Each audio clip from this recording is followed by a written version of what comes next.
Alright, YouTube. So we got the XTM on the bench. So yesterday in that video clip I posted, the XTM had no brakes. So what I want to do now is check and see why. Now what I think happened, I don't think it was the ESC. I really think it was the one-way bearing. So it's grabbing one way, but it's not stopping the other way. So that's what I want to check. So I'm going to take off this motor, run it, and in my hand, and just to see, or on the table, just to see if it's when I hit the brake, if it's gonna stop.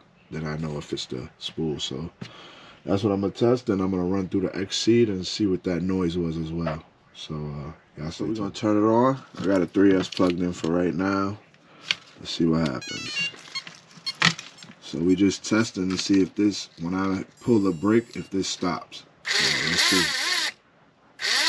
There you go.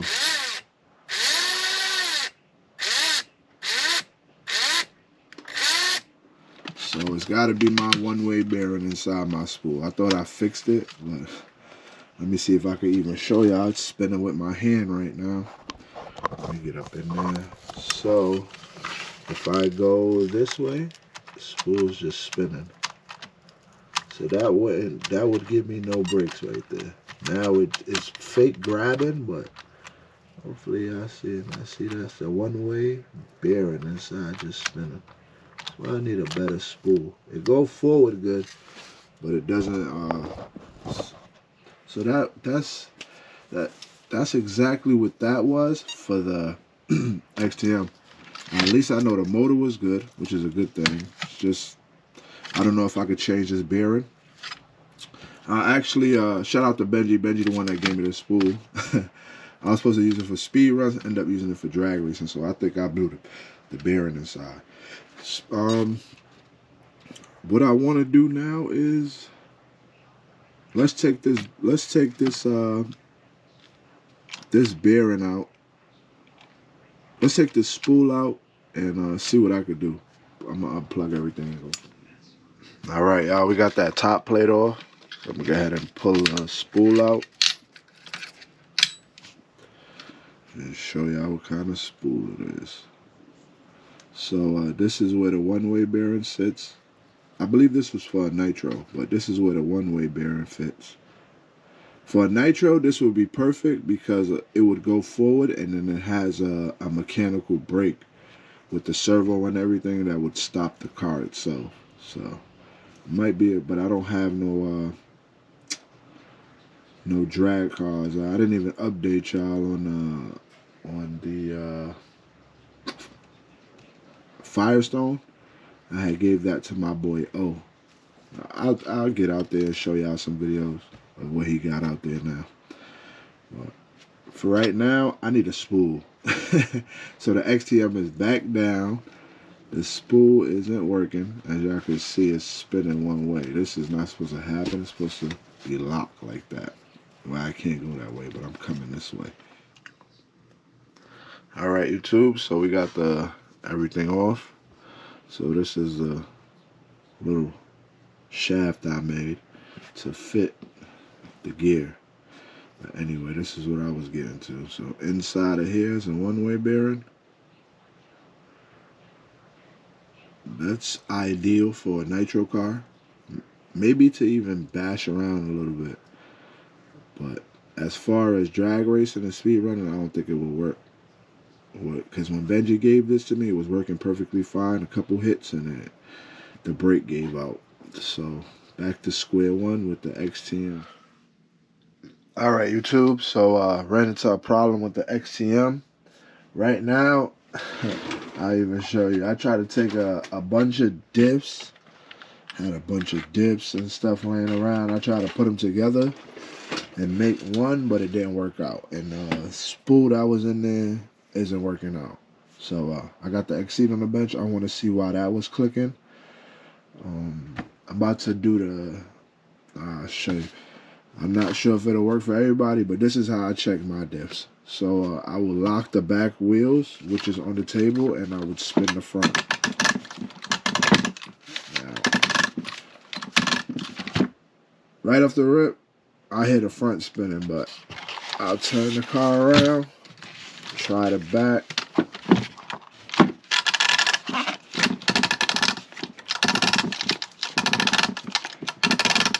Now my diff is spinning. The center diff is spinning. It does have a center diff. It's spinning, but when I apply pressure to the rear, it's not slipping. So when I do it to the front, now if I had a spool, you'll definitely be able to tell because it would go straight to the weakest point. So now I'm gonna do this again. So the rear wheels is locked. Hear that? That little click. So it's the front diff. I believe I have some diffs right here. That's the pin. I know I got the other diff somewhere. It probably fell back there. But I'm going to go ahead and open this up. And hopefully I got the parts to fix it. So let's go from there and see what's going on inside. Alright, so I just took off the case for the diff housing. And right off the rip, I see a bunch of shavings. So I know something in there is messed up. So I'm going to go ahead and pull it out. Let's see what's going on. Something's grounded. Now, I'll take that out. I actually look like it's loose. No, it's not. But I got to take that out. But I wanted to show y'all. Let me get the other light. Show y'all what's going on. Seems this is grinded up. Hopefully I got another one of these. I wish I could make something else work like the, I'm not sure if the teeth counter is the same, but maybe like a Creighton. Something like that. That's stronger. Because I done ran through a couple of these. So right now I'm going to take out the pinion gear. And then I'm going to see if that's stripped as well. So I see the problem. I see exactly why this diff stripped. Let me see if I can show y'all. But see that play it has inside of the housing itself? So if I apply pressure, that moves away from the diff, which causes it to strip. I just recently replaced these housings right here. They don't come in aluminum or anything, but they are very weak. So under pressure, remember it's a drift car, so under pressure it strips out. So I only changed the front. I only changed the rear. I still have the front case. But I'm not sure what I could do here. But order another one. But I still want to take out that pinion again and see if that's stripped up. So I just want to show you that. Alright, so I got that out. I'm not sure if y'all can really see because it doesn't really focus like that on the GoPro, but those teeth are actually gone as well. This is gone. So we'll see. I have something up my sleeve, but we'll see if I can get this to work. I would have to order another one once I use this one, but I have one of those, the ring gear. I thought I had one of these, but I guess it's for the HPI. But anyway, I'll see if I have one or have one that can work, and then we'll see from there. If not, I'll get something else running. So stay tuned. You see that bearing down in there? It's a bearing right there. Let's see if I can get up on there. See that bearing right there? So let me show you what happens when I shake it. Because this is from the diff housing case being just getting abused. So you see that play? So what happens is if I give the car gas and it moves, it would move the bearing that way, which would take it away from the diff, and that's what's causing it to strip. So need a new diff housing for the Exceed. All right, YouTube. So I got the car back together. Still need a front diff housing. Need a few more things for the car. I'm gonna order a ring and pinion, the ring and pinion for the front diff, and I want to also order a diff housing for the front. So I found out what the problem was, but let me go ahead and diff test it just to show y'all that it's working. So the center diff is gonna spin, but as long as there's no slipping, you won't hear no clicking, and the center diff will spin with no problem. Alright, clicking noise is gone. Now, this was the problem. Let me see if I can get a better view for y'all. Alright guys, sorry about that. So let me go ahead and break this down for y'all. So when I changed the center diff out, which was a stock diff for the Exceed, I had to change the dog bone, the center dog bone, center drive shaft, whatever you want to call it. So I went with this one. This is the same one that was just in there. I just took it out. As y'all can see right now, I have a different one in there. So let me explain what happened. I didn't catch it. I already changed a diff housing in this car and still didn't catch it, but I caught it this time. I believe I caught it before, and I asked Benji for this dog bone that was in there, and I just never got around to changing it, so I ended up messing up the diff housing again. So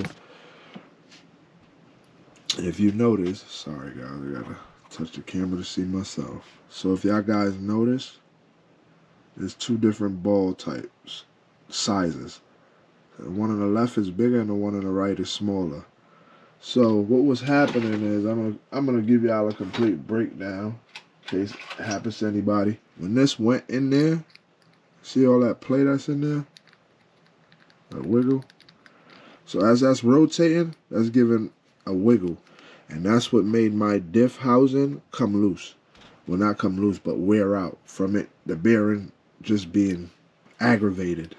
So now that I put the right one in there, I just had to find the size, same size. As y'all can see, this one is longer. So I had to find the same size as this one, which I did with this ball. So let me go ahead and show y'all now. Wrong damn cut. Alright, anyway. Show y'all. There's no playing in there. It goes up, down, side to side, but there's no wiggling. Now if I put this one in there, watch the wiggle. See the side to side? Up and down? All of that will cause play. You know, and at high speeds, that's going to wear and tear on stuff. So that's exactly what the problem was. So now I need to find a better diff. I could run the car like this, which I probably will this weekend. I need to find a better diff. I want to go with a spool. And I want to order the parts for the front, and I will get that on a rebuild video. But I will run it how it is and see how it hangs up. Now also, I want to take, since the XTM needs a spool, and I need a stock Armor spool for that. That comes in the Limitless. That's what will work best in there. But as of right now, what I want to do is take the electronics out of there and put it in the Habayo Hyper 9E. And see what that gives us and tune that as well. So y'all stay tuned for a future video of that. Also, I didn't forget I have the air tires coming as well. I have a few builds. It's going to be tips. The tips and tricks video will be coming. I just want to put out a few videos before I actually take apart the cars or show y'all what I'm messing with.